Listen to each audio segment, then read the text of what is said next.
Զոհեր եւ տասնյակ վիրավորներ կան Լուգանսկի մարզի Ստարոբելսկ քաղաքում ուկրաինական անօթաչուների հարձակումից հետո։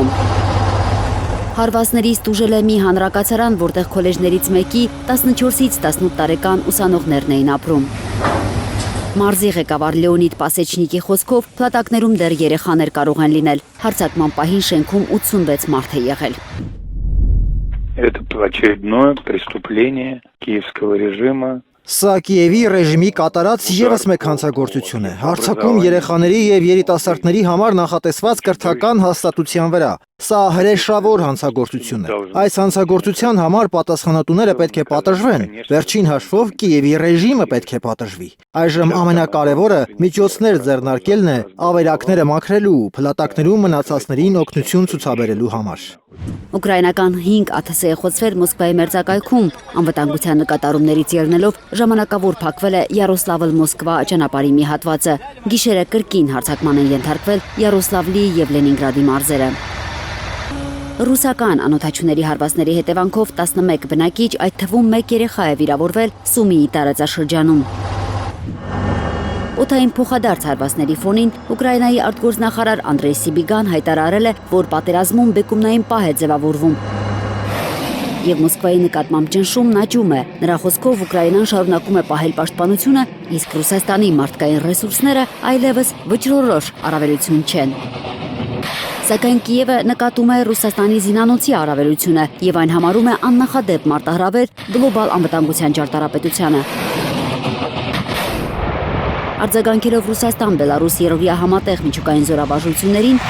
Ուկրաինայի արտգործնախարարությունը միջազգային հանրությանը կոչ է արել խիստ դատապարտել Իսկանդեր եւ Ցիրկոն հիպերձայնային հրթիռների փորձնական արձակումները։ Ի պատասխան Մինսկը հայտարարել է, որ զորավարժությունները պլանային են, ուղղված չեն երրորդ երկրների դեմ եւ սպառնալիք չեն ներկայացնում տարածաշրջանային անվտանգությանը։ Մենք ոչ մեկի համար որևէ սպառնալիք չենք ներկայացնում, բայց մենք ունենք այս զենքը եւ պետք է իմանանք ինչպես այն օգտագործել։ Մենք պետք է պատրաստ լինենք ամեն կերպ պաշտպանել մեր հայրենիքը, Բրեստից մինչև Վլադիվոստոկ, մեր ընդհանուր հայրենիքը։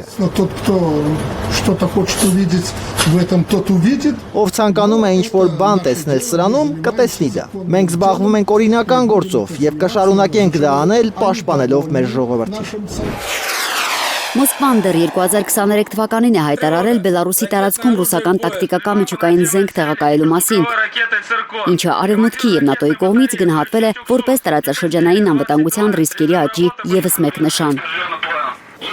Мы не намерены втягиваться в гонку вооружений. Մենք չենք պատրաստվում ներգրավել սպառազինությունների մրցավազքի մեջ։ Մեր միջուկային եռյակը կմնա անհրաժեշտ բավարարության մակարդակի վրա։ Մենք անում ենք այն ամենը, ինչը պլանավորված էր դեռ տասնամյակներ առաջ, հենց տասնամյակներ առաջ։ В плановом режиме, четко, слаженно.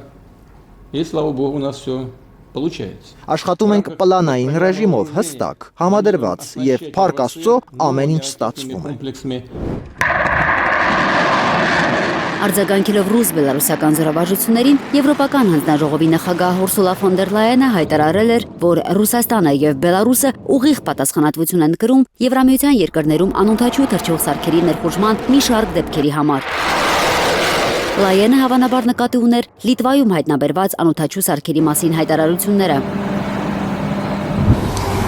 Վերջին անգամ 2 օր առաջ էր Վիլնյուսի մոտակայքում օդային տագնապ հայտարարվել անհայտ ծագման դրոնի ներխուժման պատճառով։ ՆԱՏՕ-ն ակտիվացրել էր իր օդային բարեկային ուժերը։ Ծովինար Բարխուդարյան, Անի Ղանդիլյան, Հայլուր։